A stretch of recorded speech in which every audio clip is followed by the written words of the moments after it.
Bonjour, chers académiciens, académiciennes. Martin ici. Peu importe où vous vous retrouvez dans la francophonie mondiale ou à l'heure à laquelle vous regardez cette vidéo-là, bien, j'espère qu'elle vous retrouve dans une forme splendide. Alors, aujourd'hui, je vous parle d'un sujet tellement important qui est la confiance en soi. On l'a vu, hein, on va parler de savoir, savoir-faire, savoir-faire-faire. Mais la gang, c'est tellement important d'adresser cette question-là du savoir-être avant de vraiment démarrer notre pleine aventure. Alors aujourd'hui, on débute le module 1, mais avant même de rentrer dans le savoir-faire, dans les exercices qui vont vous aider à découvrir votre sujet, vos sujets, votre expertise ou vos expertises, en étant basé sur votre passion, vos compétences, vos résultats, les recherches que vous avez faites, votre expérience de vie, peu importe. Avant de traiter de toutes ces notions-là, eh bien, c'est important d'adresser quelque chose qui va vous permettre de vraiment gagner du rythme et d'aller à la longue distance à l'intérieur de l'industrie du zéro limite. Et faites attention, hein? Lorsque je parle de confiance en soi, il y a peut-être des gens qui pourraient faire l'erreur stratégique de dire « Ah, moi, je n'ai jamais eu un problème de confiance en soi. Moi, le syndrome de l'imposteur, ça ne m'affecte pas. » Il faut vraiment comprendre que on n'a pas besoin de regarder très loin, hein, que ce soit le monde sportif, tant individuel qu'en équipe, comment est-ce que la confiance en soi, ça peut être en mouvance. Ça peut fluctuer. Un jour, on peut être très confiant. L'autre journée, on a l'impression que cette confiance nous a glissé entre les doigts. On peut avoir eu un succès professionnel dans un autre domaine où on a des acquis qu'on va transférer dans l'industrie du zéro limite, mais cela, ça ne veut pas dire qu'on n'aura pas à redescendre l'échelle du succès pour peut-être, en toute humilité, hein, découvrir les subtilités, faire nos premiers pas. Même si j'ai eu du succès dans mon ancienne carrière, peut-être que je ne me sentirai pas pareil lorsque je vais tellement m'exposer au public avec mon premier blog, avec mes premières vidéos, avec ma page Facebook, lorsque je vais avoir mes amis ou ma famille qui vont me dire « T'es-tu certain que tu veux faire ça? Puis t'es qui pour faire ça? » Alors, il y a une nouvelle notion qui revient. Moi, je crois vraiment que la confiance en soi, c'est quelque chose qui peut fluctuer au fil des jours, au fil des semaines, au fil des mois. C'est toujours bon d'avoir des fondamentaux sur lesquels on peut revenir, se déposer pour littéralement se propulser vers ses plus grandes visées. Et n'oubliez pas une chose, hein, certaines des plus grandes organisations au monde qui représentent les plus grandes marques au monde, que ce soit Mercedes, BMW, les plus grandes banques, certaines des plus grandes associations, m'approchent très souvent, malgré le niveau de succès qu'ils ont atteint, malgré le niveau de performance qu'ils ont atteint, pour traiter de ce modèle-là. Donc, mon message ici, académiciens, académiciennes, c'est que peu importe votre niveau de succès, peu importe votre point de départ, peu importe où est-ce que vous êtes aujourd'hui, portez attention à ce modèle-là parce qu'il va énormément vous aider en cours de route à l'intérieur de l'Académie Zéro Limite. Alors, pour booster sa confiance en soi, personnellement, je crois que le point de départ se situe exactement au centre ici. Pour atteindre du succès, eh bien, qu'est-ce qu'on a au centre? C'est qu'il faut s'accorder la permission de faire ce que j'appelle des actions inspirantes. Et le mot-clé ici, imparfaite.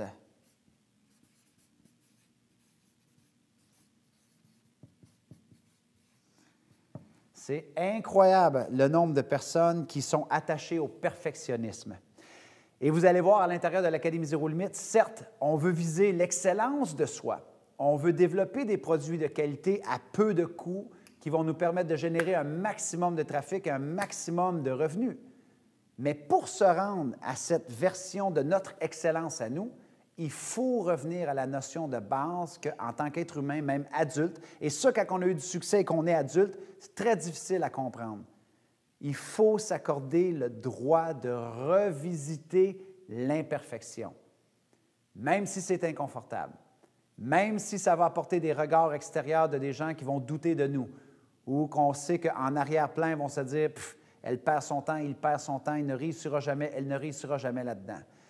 Tant aussi longtemps que les actions que vous faites vous font vibrer dans le sens que peut-être que votre rythme cardiaque va accélérer un petit peu. Peut-être que pour vous, vous allez avoir les mains un petit peu plus moites avant de passer à l'action. Peut-être que vous allez faire du stress, de l'angoisse, de l'anxiété, peu importe. Lorsqu'on sent ça, moi je crois que c'est votre cœur qui vous parle, qui vous dit « tu es dans la bonne direction ». Accepte de faire ce passage obligé-là, mais passe à l'action quand même.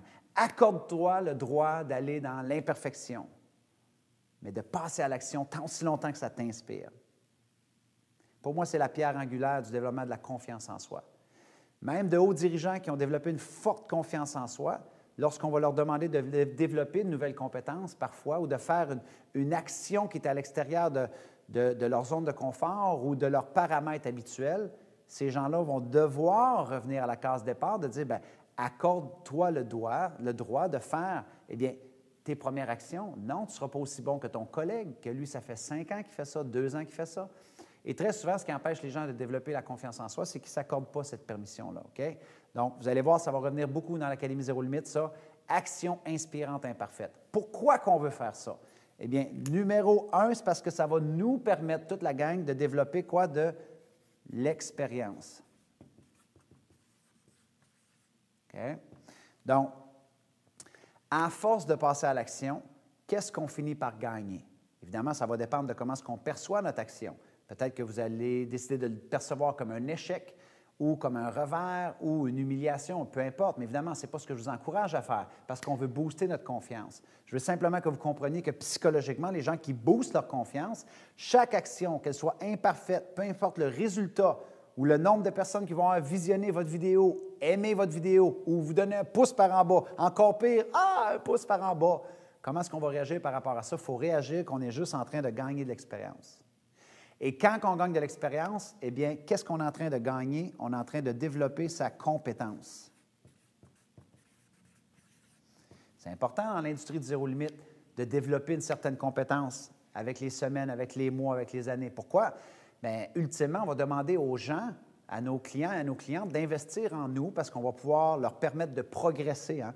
On va leur permettre de leur enseigner un savoir-faire, savoir-être qui va leur permettre de progresser ou d'acquérir quelque chose, que ce soit la perte de poids, que ce soit avoir une meilleure attitude, que ce soit au niveau de la naturopathie, que ce soit au niveau de la santé, au niveau des finances. Vous allez voir, lorsqu'on va traiter du sujet, hein, c'est vraiment multiple. Mais nous, c'est important de développer nos compétences d'artisans et d'artisanes du zéro limite. Et selon moi, hein, je suis convaincu que ça passe par Action inspirante imparfaite qui va vous faire gagner de l'expérience et lentement mais sûrement, on est en train de peaufiner et développer une compétence. Lorsqu'on est habitué de passer à l'action et qu'on se met dans l'énergie de gagner de l'expérience pour aller peaufiner nos compétences, ultimement, qu'est-ce qu'on développe? Eh oui, vous l'avez deviné, on développe de la confiance. Okay. Le défi dans la société d'aujourd'hui, c'est qu'on veut passer tout de suite de passer à l'action en étant confiant.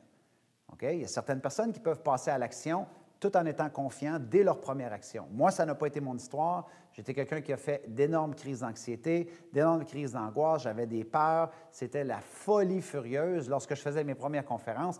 Et pour moi, c'était très difficile à gérer parce que j'étais ce genre de personne-là qui avait eu des succès dans un autre domaine. Capitaine de l'équipe canadienne, c'est très difficile d'aller plus haut que ça.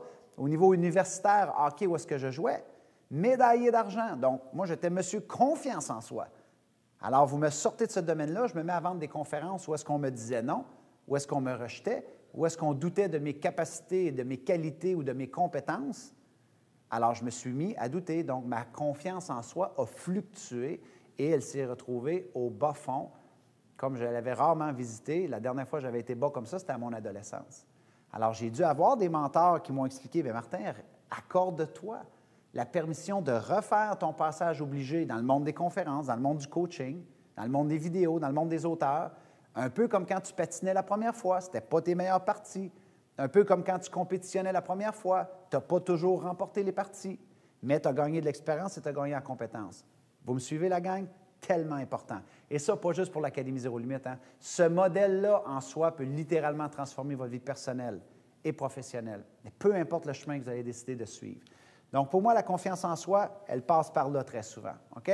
Et ça nous mène à quoi? Ça nous mène à avoir du succès.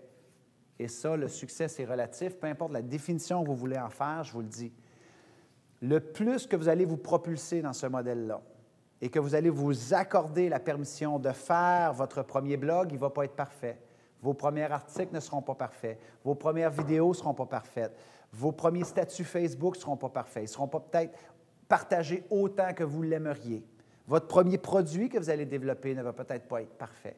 Mais qu'est-ce que vous allez gagner de l'expérience? Vous allez gagner de la compétence pour améliorer ce produit-là, améliorer vos prochaines vidéos, améliorer vos statuts Facebook et ainsi de suite, qui vont vous permettre par la suite de gagner une certaine confiance. En plus de parler aux anciens et aux anciennes qui ont traversé ça, qui peuvent vous valider ce modèle-là.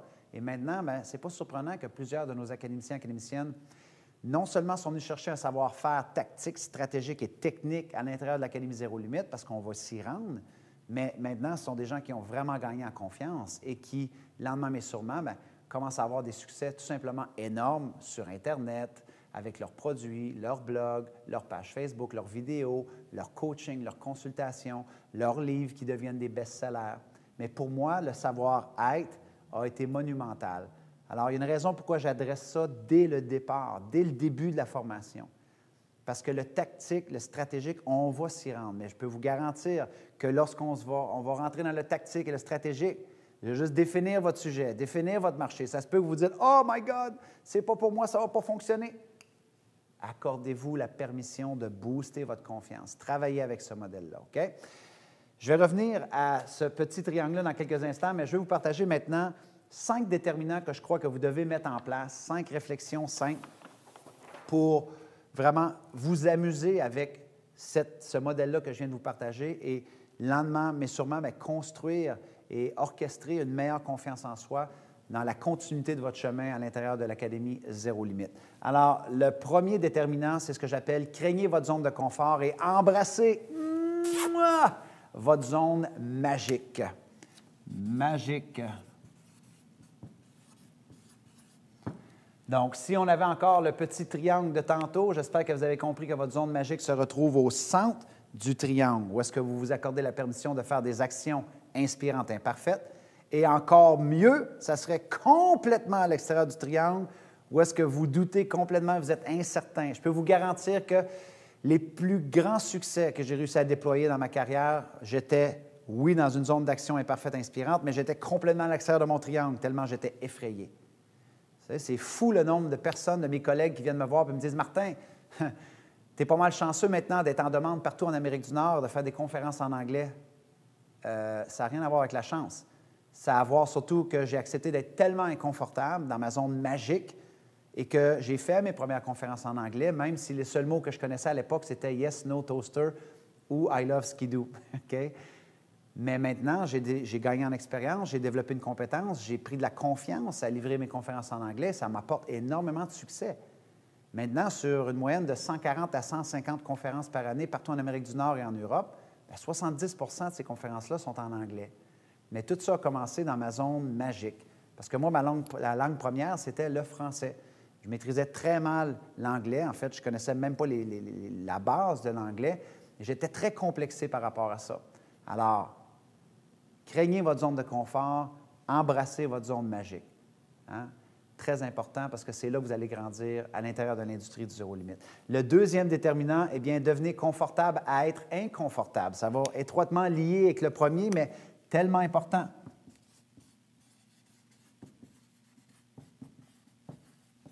Okay?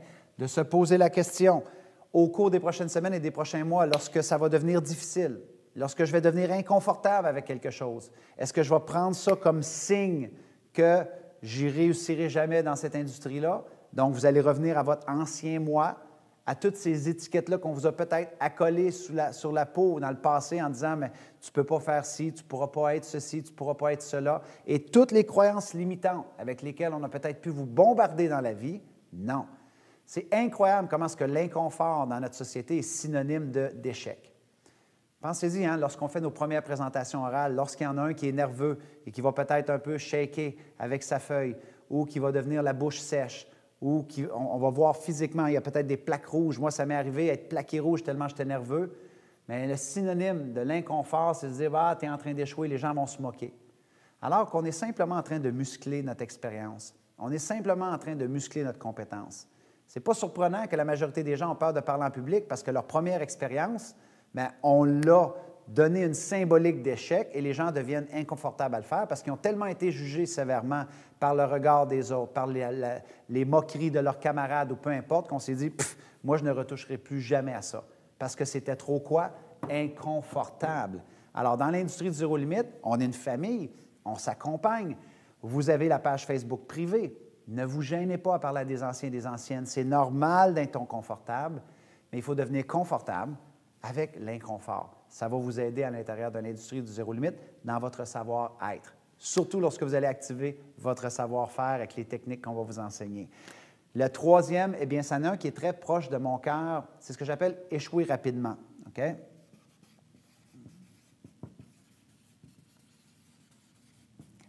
C'est incroyable le nombre de personnes qui s'empêchent de progresser rapidement. Pourquoi? Parce qu'ils vont demeurer dans leur zone de confort d'abord et avant tout, mais parce qu'ils ne comprennent pas que le succès, eh bien, c'est une question mathématique, arithmétique.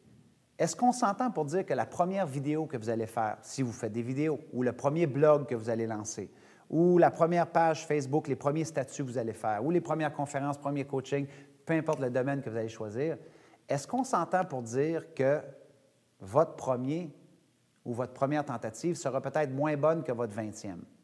À la 20e, est-ce que c'est possible que vous avez gagné de l'expérience et de la compétence?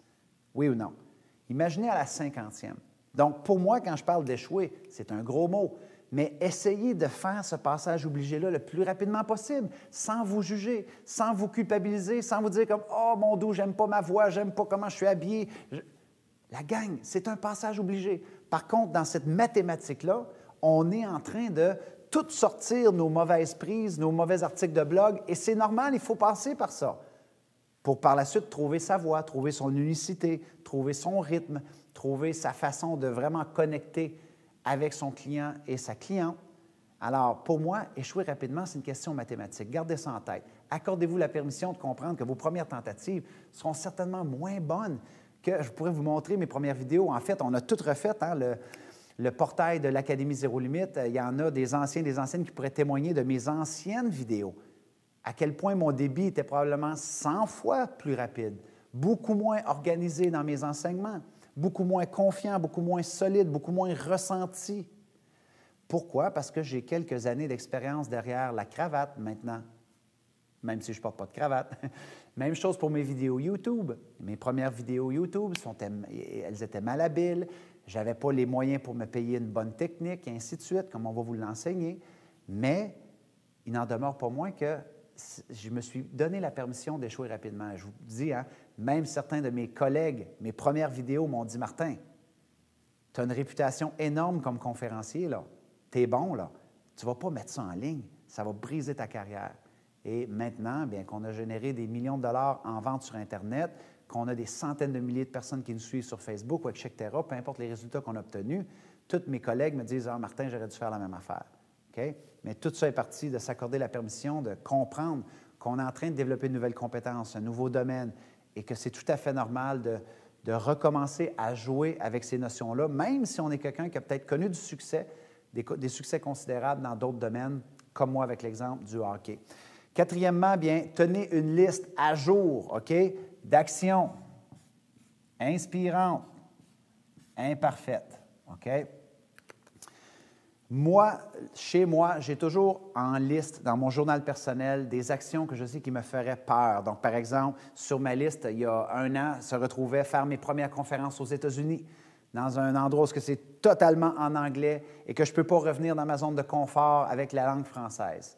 Alors, pour moi, eh bien, c'était sur ma liste d'actions inspirantes imparfaites, d'essayer de voir comment je peux me rendre aux États-Unis, comment que je peux me faire représenter par de grands bureaux de conférenciers qui vont recommander mes services, alors que moi, je compétitionne contre des Olympiens, contre des entrepreneurs à succès, contre des gens qui sont à la télévision. Et moi, je suis personne dans ce domaine-là. Peut-être que pour vous, vous vous dites « Ah, mais Martin, toi, je te connais, tu es partout. » Non, on a tous notre échelle où est-ce qu'on a l'impression qu'on est personne comparativement à quelqu'un d'autre. C'est pour ça que les stratégies qu'on enseigne à l'Académie Zéro Limite fonctionnent. Parce que peu importe où est-ce que tu es, peu importe ton point d'origine ou peu importe de où est-ce que tu pars, eh bien, ça va te permettre de vraiment faire osciller l'aiguille de la performance.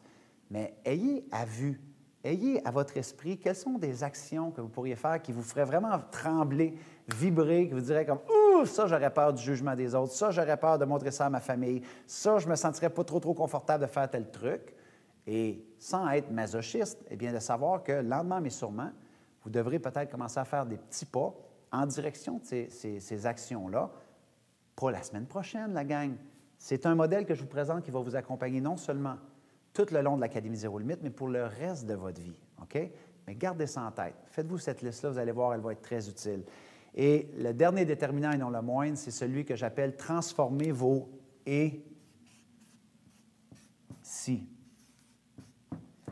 Vous remarquerez, ça c'est un T en passant qui est très mal fait, mais voilà. Okay? En passant, si jamais je fais des erreurs d'orthographe ou quoi que ce soit, hein, vous remarquerez, c'est très possible, je vais mettre une boîte aux lettres ici virtuelle de A à Z, parce qu'il y en a toujours des gens qui sont très, très bons avec la langue française, et ils vont peut-être remarquer que je fais des erreurs quelconques, je m'en excuse, évidemment, mais si jamais ça arrive que j'oublie une lettre quelconque et ça vous fait complètement chavirer psychologiquement, simplement, psychologiquement, allez chercher la lettre qui manque ici de A à Z, et en silence, vous allez aller la placer dans le mot où j'ai peut-être fait une erreur, et on n'en parle plus, on passe à d'autres choses. Okay? Ça, c'est un petit truc que je fais souvent en formation. Quand j'écris sur un tableau, ça m'arrive de faire des erreurs. Ça fait toujours bien rigoler les gens et ça nous permet d'humaniser notre intervention, que c'est tout à fait possible qu'on fasse des erreurs, mais c'est une façon aussi de s'en excuser. Alors voilà, on continue. Hein? Transformez vos « et si ». Avez-vous déjà remarqué, lorsqu'on se lance dans un nouveau projet, une nouvelle visée, un nouveau rêve, très souvent, on va avoir un « et si » négatif. Les psychologues, en fait, ont démontré que très souvent, 90 des histoires que l'on va se raconter par rapport à cette nouvelle entreprise-là ou ce nouveau projet, 90 du temps, ça va être négatif et ce sont des scénarios qui ne tomberont jamais en place. Et pourtant, imaginez tout le stress, l'anxiété, l'angoisse, la peur que l'on vient générer dans notre psychologie en se disant « et si ça ne fonctionne pas pour moi? Et si j'échoue? Et si je ne suis pas assez bon? Et si on me juge? Et si je ne réussis pas à remplacer mon revenu? Et c'est toujours négatif. Okay? Alors, les psychologues ont démontré qu'aucun de ces scénarios-là ne se matérialise. Alors, pourquoi ne pas les remplacer par des scénarios constructifs et positifs? Parce que de toute façon, les négatifs ne tombent jamais en place. Alors, essayons d'être au moins réalistes, positifs, en se disant « et si cette formation-là transformait ma vie? Et si cette formation-là me permettait vraiment de bâtir la carrière de rêve qui va me donner une liberté incroyable, qui va me permettre d'avoir un impact sans précédent dans ma communauté, dans ma région, sur Internet, à l'échelle internationale? Et si je devenais cet auteur-là best-seller que j'ai toujours devenu? Et si, dans la formation, bien, je rencontrais des amitiés qui vont perdurer pour le reste de ma vie, des gens qui vont m'encourager à développer des compétences, à développer des habiletés, à demeurer confiant? Vous comprenez? Amusez-vous simplement avec cette petite technique-là et surprenez-vous peut-être à voir, lorsque vous choisissez peut-être un « et si » qui est négatif ou non réaliste, et peut-être plus vous propulser à l'intérieur du zéro limite quand on va vous lancer des défis, de développer une nouvelle tactique, une nouvelle stratégie, une nouvelle théorie qu'on va vous présenter, et bien plutôt que de peut-être dire « Ah, et si je fais tout ce travail-là et ça ne fonctionne pas? » Remarquez comment ça peut être subtil, hein? Là, ça serait un « et si » négatif. Et si cette technique-là que Martin m'enseigne et me partage peut peut-être être faire la petite chose qui va vraiment me débloquer. Et si ce que Martin m'enseigne présentement pourrait être le premier domino pour être capable de faire tomber les autres dominos de la carrière de rêve que je souhaite avoir dans l'industrie du zéro limite. Okay? Donc, 5 déterminants tellement importants. On revient à ce triangle-là pour terminer sur une notion vraiment importante. Donc, je vous ai dit tantôt qu'il faut craindre notre zone de confort et embrasser notre zone magique. Alors, je vous l'ai dit tantôt, la zone magique, elle se retrouve pour moi dans cette notion-là. Et là, dans cette notion-là, on a échoué rapidement. Accepter d'être inconfortable, devenir confortable avec l'inconfort. Le fait que c'est mathématique, c'est arithmétique, cette notion-là. Le plus qu'on fait ça, le plus qu'on développe de l'expérience et le plus qu'on est en train de muscler sa compétence. Et je vous souhaite, la gang aussi, de vous retrouver complètement à l'extérieur de votre zone magique parce que oui, elle peut être là, mais des fois, vous allez tellement être à l'extérieur de vos baskets. Ne percevez pas ça comme un échec. Ne percevez pas ça comme quelque chose qui est impossible pour vous. Simplement vous rappeler que c'est le passage obligé qui va vous mener vers davantage de confiance en soi. Et ne restez pas isolés. On a une communauté au complet d'anciens et d'anciennes qui ont traversé ça. Et ça va vous mener au succès. Et ça, peu importe le domaine dans lequel vous avez décidé d'œuvrer à l'intérieur de l'Académie Zéro Limite ou de l'industrie du Zéro Limite.